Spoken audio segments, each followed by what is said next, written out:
퇴임을 한 문재인 전 대통령은 어제 청와대에서 퇴근을 했습니다. 응원 나온 시민들에게 던진 말 한마디도 이 말 한마디도 화제가 되고 있습니다.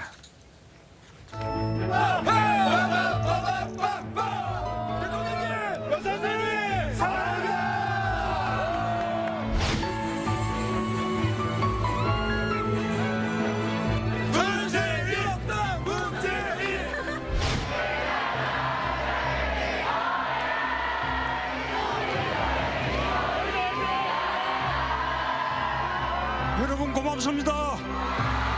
다시 출마할까요? 마지막 퇴근을 하고 나니 정말 무거운 짐을 내려놓는 것 같아서 정말 홀가분합니다. 앞으로 제 아내와 전임 대통령으로서 정말 보기 좋구나 라는 소리를 들을 수 있도록 잘 살아보겠습니다. 감사합니다. 성공한 전임 대통령이 되도록 도와주십시오.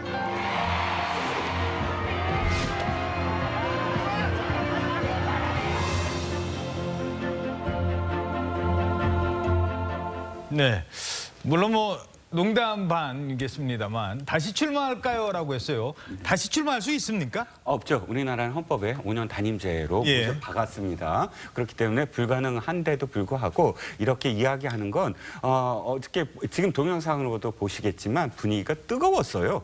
그러니까 저는 이렇게 그 청와대를 나서는 대통령에게 이렇게 뜨겁게 박수를 치고 뜨겁게 연호하는 그런 장면은 본 적이 없습니다. 그만큼 40%가 상회하는 그런 지지율로 퇴임을 하는 그런 대통령이 없었기 때문이다라는 생각도 들고요. 그 분위기에 약간 좀 업된 어떤 느낌, 그래서 이제 다시 출마할까요?라는 그런 농을 하신 것 같습니다. 한 가지 근데 조금 아쉬운 부분은 있어요. 왜 아쉽냐면 중요한 건 이겁니다. 어저께 가신 분들은 거의 다 지지자분들이잖아요. 지지자분들로부터 시작을 했어요. 시작할 때 우리인이 하고 싶은 거 다 해라는 말 기억하시죠? 저도 기억납니다. 그 말에 대해서 사실 윤석열 대통령, 문재인 대통령을 찍지 않았던 사람도 그냥 흐뭇하게 한번 웃었어요. 그 말이 심각하게 생각하지 않고. 그런데 지금 끝날 때까지 지지자들에게 둘러싸여서 마지막 그 인사를 한다. 사실은 마지막에 어떤 상황은 지지하지 않는 사람들의 마음도 좀 헤아려야 되는 게 아닐까. 5년 동안 행복했던 사람들만 있는 것이 아니라 5년 동안 불행했던 사람도 있거든요. 그게 모두 다 대통령 탓은 아니겠지만 그럼에도 불구하고 내려가는 그런 걸음은 조금 더 겸손했으면 내가 모든 걸 다 잘했다가 아니라 내가 잘못한 것들에 대해서도 사실은 조금 더 돌아보고 거기에 대해서 불편했던 분들에게 보내는 소회도 그 안에 포함되어 있어야 되는데 다시 출마할까요? 라는 말에서는 그런 여지가 전혀 없었거든요. 그건 진짜 지지자들한테만 하는 이야기고 그래서 석양이 한 말씀만 더 드리면 석양이 아름다운 건 그것이 소멸하는 것을 알기 때문에 서서히 사라지기 때문에 아름다운 것이지 석양이 정오의 그 햇빛처럼 반짝반짝거린다면 석양을 바라보면서 아름답다고 얘기할 사람은 아무도 없거든요.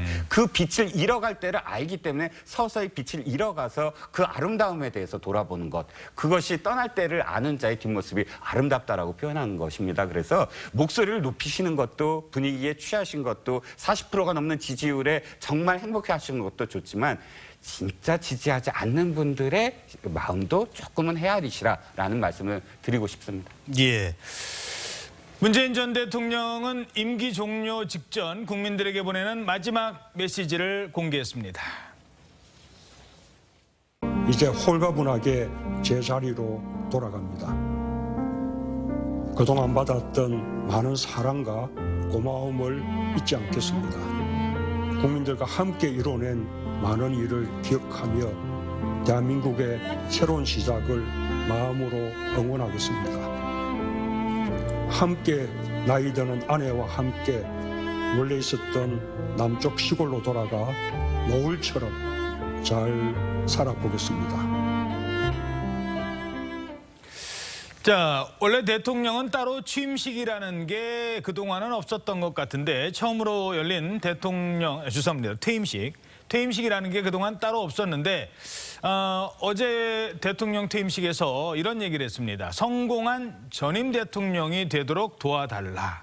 성공한 전임 대통령. 이건 어떤 의미일까요? 네, 이 누차 계속 요즘에 이제 퇴임 즈음에 해가지고 이제 문재인 전 대통령께서 얘기를 한 메시지인데 어떤 정부가 한 5년 동안을 이렇게 운영을 하면서 국가를 운영하면서 공과가 다 있기 마련이죠. 거기서 잘된 부분들은 또 이 다음 정부에서 또 승계를 해갈 수 있고 잘못된 부분들은 또 고쳐서 또 이 부분 수정을 해서 국가 운영을 잘 해달라. 모든 것이 부정당하는 상황이 안타깝다라고 얘기를 한 부분이고요.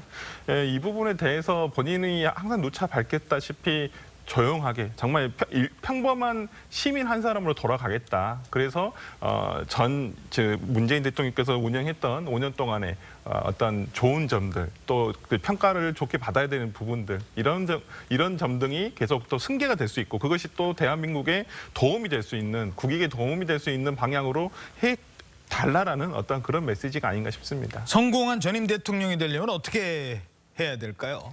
저는 마지막쯤에 기회가 굉장히 많았다라고 봅니다. 사실 이제 문재인 전 대통령이 할 수 있는 것은 없고 다만 역사적 평가에 맡기는 것인데 저는 이런 취지의 발언이 이런 것이었다라고 생각을 합니다. 문재인 전 대통령께서도 아시는 것 같아요. 40%대의 마지막 지지율을 남겨놓고 퇴임하는 대통령은 역사상 최초였기 때문에 그에 대해서 자화자찬을 할 수 있습니다. 하지만 우리가 살펴봐야 될 지점은 그 반대편에 있는 40%에 50% 정도 문재인 전 대통령에 대해서 반대하는 그 지지층도 굉장히 공고해졌습니다. 문재인 대통령이 처음 취임하고 시작할 때 87%, 90%에 가까운 지지율로 출발을 했는데 조국 사태를 기점으로 해서 지지율이라는 것이 수년 전부터 40%대에 묶여서 오차범위 내에서만 거의 움직였습니다. 그리고 그것을 상징적으로 보여주는 장면이 소위 서초동 집회라고 불리는 조국 집회에서 굉장히 많은 수백만 명 가까이 인파가 몰리고 근거리에서 광화문에서 또 이를 반대하는 시민들이 수백만 명 가까이 모였습니다. 이런 상태에서 수년간을 보냈고 지금 문재인 대통령, 윤석열 당선인 국정 지지도뿐만 아니라 윤석열 대통령 국정 지지도뿐만 아니라 장관 인선 그리고 각종 정치적 사안에서 여론조사들을 보게 된다면 대부분 5대5로 정확히 갈라져 있는 상황을 볼 수 있습니다.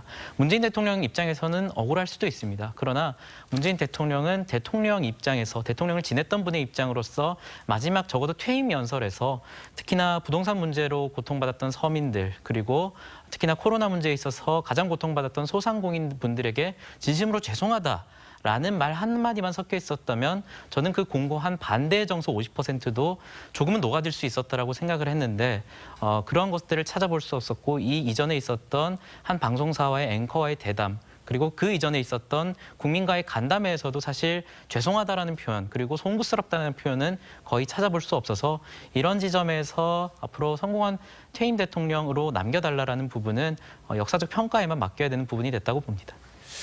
자, 좀 어렵지만 이 질문도 드려보겠습니다. 역대 전직 대통령을 보면 노무현 전 대통령 그리고 이명박 전 대통령 퇴임 이후에 검찰 수사를 받는다든가 오히려 예상치 못했던 본인의 난관에 부딪히기도 했습니다. 이번 문재인 대통령은 어떻게 전망하십니까? 일단 전직 대통령 중에 행복한 어떤 그 말로를 보낸 대통령이 있었나, 대통령의 직에서 내려온 이후에 과연 본인이 원하는 대로 소탈하고 일반 시민으로 서민으로 돌아갈 수 있는 우리 정치 형태였는가에 대한 의문이 제기되는 부분은 많습니다. 저희가 문재인 대통령 이제 전직 대통령이고 여야를 떠나서 지금도 사저 근처의 보수단체에서 집회를 예고하고 있다라고도 하는데 전직 대통령을 전직 대통령으로서 예우하고 품어주고 그리고 역사가 평가할 수 있도록 남겨두는 미덕을 우리나라도 이제는 가져와야 되는 부분이 아닌가. 문재인 대통령이 이야기한 대로 본인이 정말 자연으로 돌아가서 자연과 함께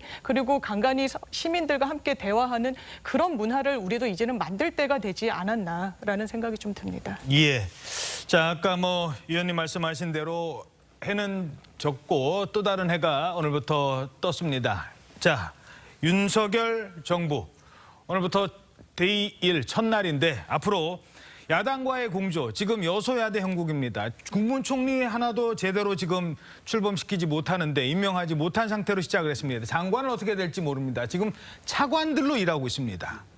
이 상황, 이 난국을 헤쳐나가기 위해서는 야당과의 협조도 중요한데 어떻게 풀어나가야 될까요? 두 가지죠. 하나는 어쨌든 국민들의 여론을 어떻게 움직이느냐예요. 그러면 여론을 움직이기 위해서 무엇인가를 해야 되고 그 무엇인가가 사실상 국민들의 마음을 움직여서 반대하는 야당한테 그렇게 발목 잡지 마라라고 해야 될 겁니다. 두 번째는 지지자를 설득해라라는 거예요. 어허. 모든 협치를 상대방을 설득하는 능력을 이야기하는데 그건 상대방을 설득하는 능력보다 더 중요한 건 내 지지자를 설득을 해서 여기까지는 내가 양보를 해야 돼. 여기까지는 내줘야 돼. 그래서 우리가 실질적으로 국익을 위해서 무엇인가를 하려면 협조를 얻어내야 돼. 라고 했을 때 반대하는 강성 지지자들을 그렇지 않습니다. 이거는 제가 진짜 보증합니다. 여기까지는 들어주세요. 라고 어허. 설득할 수 있는 용기. 저는 그런 예가 노무현 대통령이에요. 봐요. 한미 FTA나 혹은 이라크 파병이나 이런 문제들은 진짜 지지자들이 반대했는데도 불구하고 밀어붙이면서 국익을 위해서 판단을 했거든요. 저는 윤석열 대통령에게도 그런 용기와 그리고 그런 설득력이 필요하다고 봅니다. 예. 네, 일단은 의회를 좀 존중해줬으면 좋겠다. 저는 그런 생각이 듭니다. 이번에 특히 뭐 그 형소법 그러니까 뭐 형소법 개정안과 검찰청법 개정안 사태에서도 보다시피 이게 양 당이 합의가 됐는데도 불구하고 갑자기 이게 의견이 바뀌었거든요. 저는 이런 면에서는 어떤 그 우리가 상권 분립이기 때문에 행정부가 어떤 입법부를 존중할 수 있는 거기서부터가 시작이 돼야 된다고 봅니다. 일단 무조건 민주당을 뭐 어떻게 깨부숴야 되는 어떤 뭐 돌파를 해야 되는 상대가 아니라 같이 뛸 수 있는 상대로 인정을 하고 그 부분에 대해서 서로 의견을 많이 교환할 수 있는 그런 자리가 있었으면 좋겠습니다. 예. 예, 뭐 다들 좋은 말씀을 해주셨고 뭐 동의하는 부분도 있고요. 저는 뭐 추가적으로 좀 말씀드리면 국민들과 그리고 언론들 앞에 가장 많이 등장하시는 대통령이 됐으면 좋겠다라는 생각을 합니다. 사실 문재인 전 대통령에게 다소 아쉬웠다라고 평가받는 부분이 노무현 정신을 강조하셨지만 노무현 전 대통령의 경우에는 굉장히 많은 언론과의 대화, 국민들과의 대화가 있었음에도 불구하고 정작 문재인 대통령의 경우에는 그러한 태도를 보이지 못했다라는 비판들이 있어서 굉장히 좀 아쉽다라는 그런 의견들이 있었는데 윤석열 대통령의 경우에는 앞으로 국정을 수행하는 과정에 있어서 이번 대선 결과에서도 보여주듯이 굉장히 5대5로 갈려져 있는 이 국면을 돌파하기 위해서는 적극적인 국민들과의 대화 그리고 더 나아가서 언론들과의 대화를 추진하시면 앞으로 이 5대5라는 이 국면을 돌파하는 데 굉장히 큰 도움이 되시지 않을까라는 생각을 합니다. 예. 어떻게 보십니까? 네, 사실 윤석열 당선인 뭐 민주당 지지자들과 뭐 1%포인트 차이도 없이 당선됐다, 신승을 거뒀다라고 이야기를 하지만 이제는 대한민국의 대통령이 되셨습니다. 본인이 천명한 대로 소통 그리고 협치 그 부분을 좀 중점을 두고 좀 노력을 다해 주셨으면 좋겠다. 용산 집무실도 뭐 너무 이 부분이 수기가 없었다라는 비판도 있지만 이미 좀 안착을 한 만큼 1층의 기자실 그리고 본인의 집무실을 지금은 5층 뭐 또 집무실이 재정비가 되면 2층에 두겠다고 말씀을 하고 계시니까 이 기자들과의 소통 그리고 일반 시민들과 국민들과의 소통 다 챙겨주시기를 좀 바라는 마음이 상당히 크고 또 공약을 내걸었던 그런 여러 가지 부분들에 대해서도 좀 책임 있는 자세로 책임 정치를 구현한다라는 그런 입장에서 잘 또 성과물로 국민 앞에 보여주시기를 기대해 보겠습니다. 예. 민주당에서 선출한 검찰총장이었습니다. 하지만 거기서 머물지 않았습니다. 국민의힘의 대통령 후보가 됐고 결국 대통령에 당선됐습니다. 이제는 대한민국의 대통령입니다.